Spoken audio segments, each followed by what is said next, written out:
ইরানের উপর আমেরিকা ইসরায়েলের হামলা কিন্তু পিছু না হটার বার্তা ইরানের। ইরান আগ্রাসনকে প্রতিহত করছে এবং করে যাবে এমনই বার্তা ইরানের। সংবাদ সংস্থা রয়টার্সকে জানালো ইরানে ভয়ঙ্কর হামলা হচ্ছে কিন্তু চুপ বিশ্ব। স্কুল হাসপাতাল থেকে সাধারণ মানুষকে লক্ষ্য করে হামলা চলছে, গোটা বিশ্ব মুখ বুজে আছে। রয়টার্সকে এমনই বার্তা ইরানের আধিকারিকদের।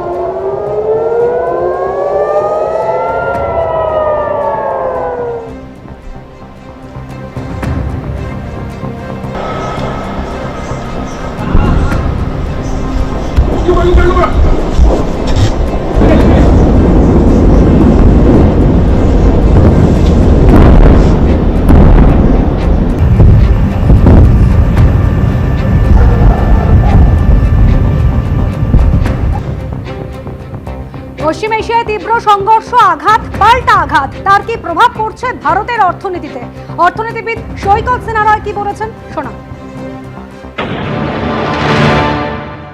ভারতবর্ষে যেটা হচ্ছে সেটা হচ্ছে ভারতবর্ষ, আমরা দেখছি যে আমরা ভেনিজুয়েলা থেকে বেশি তেল কিনবো, রাশিয়া থেকে সস্তা তেল কিনবো না, অন্যান্য জায়গা থেকে আমরা তেল কিনবো, সেখান থেকে বেশি দামে কিনবো। প্রথমত আমাদের বাণিজ্য ঘাটতি কিন্তু বাড়বে।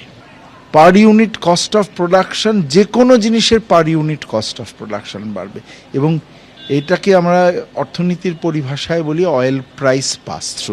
অয়েল প্রাইস যেই বিশ্ববাজারে বাড়লো, একটা পাস থ্রু হয়ে দেশের যে অভ্যন্তরের যে জিনিসপত্রের দাম তার কিন্তু ওপরে একটা ইম্প্যাক্ট হবে এবং মূল্যবৃদ্ধি অবশ্যম্ভাবী।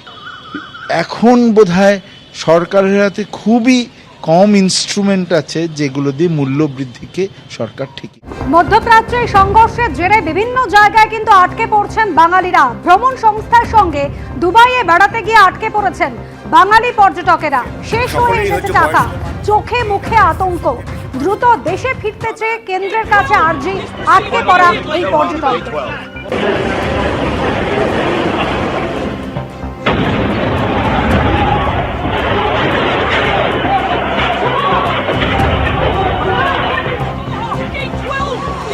Final boarding for Doha, Gate 12.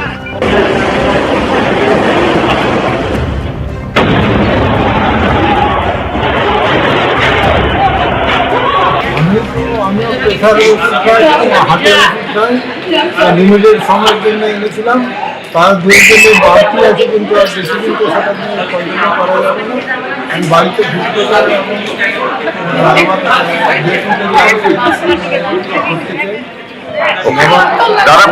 ভয়ের মধ্যে আছি। এখন এয়ারস্পেস যতদিন না ক্লিয়ার হচ্ছে, আমরা এই হোটেলে আমাদের থাকতে পয়সা করি না।